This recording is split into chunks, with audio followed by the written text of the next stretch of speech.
One of the most interesting aspects of our specialty industry is the interest in specific and specialist micro lots of coffee. Both consumers and roasters alike are willing to pay a lot more for something that's interesting, for something that's different. And that means farmers around the world are able to grow coffee that they can charge a better price for and improve the conditions in which they and their families and their workers live. And that's what we have here. This month's Roaster's Choice is one such coffee. It's from Peru, it's from a farm called Chinchin, and the farmer there decided to grow a varietal called Geisha. Now, Geisha originates from Ethiopia, but it wasn't until it was moved over or transplanted to Panama that it really took the world by storm. And there, the growing conditions were just perfect to produce a really jasmine-forward, punchy coffee, and people have been willing to pay an astounding amount of money for really high-quality Panama Geisha lots. Since then, farms around the world have taken that varietal and they've moved it around, and it's changed. As you move from country to country, the actual overall character changes. Now, the best person to tell you a little bit more about this coffee is our head roaster, Angharad, who chose this specific lot. So my coffee for the month of January that I happen to choose is this Geisha from Peru. It was blind cupped on the cupping table with 5 or 6 other coffees, and it just delicately stood out.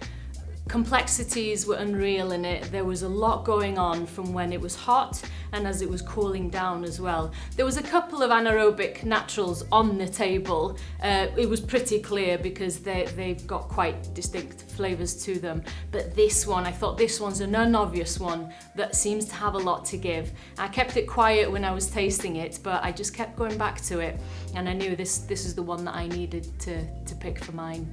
So flavours that I was getting from this was, personally, I was getting jasmine, which has then become the floral flavour note that we've put on the bag. Then obviously that's up to interpretation from yourselves as the end drinker as well.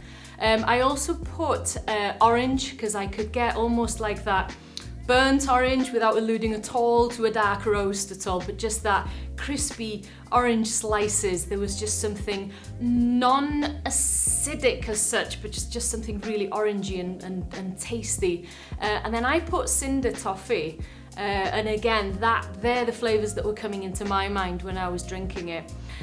I've never roasted a geisha before, and this one's quite expensive, so a lot of pressure on me to get this one right. I only have 3 roasts of it, and luckily I'm in the game long enough now that I roasted the first one with only a minor tweak needed to the start of the roast, just so that we could set the preferred profile. The start of the roast, I felt like it was a wee bit too quick. The roast overall was a bit quick, and I felt like flavours just needed to develop that little bit more. So again, just a minor tweak to the start of the roast on this one and on the second roast, and that was it. So I've got one more roast left of it. Hopefully I can get it exactly the same as that second roast.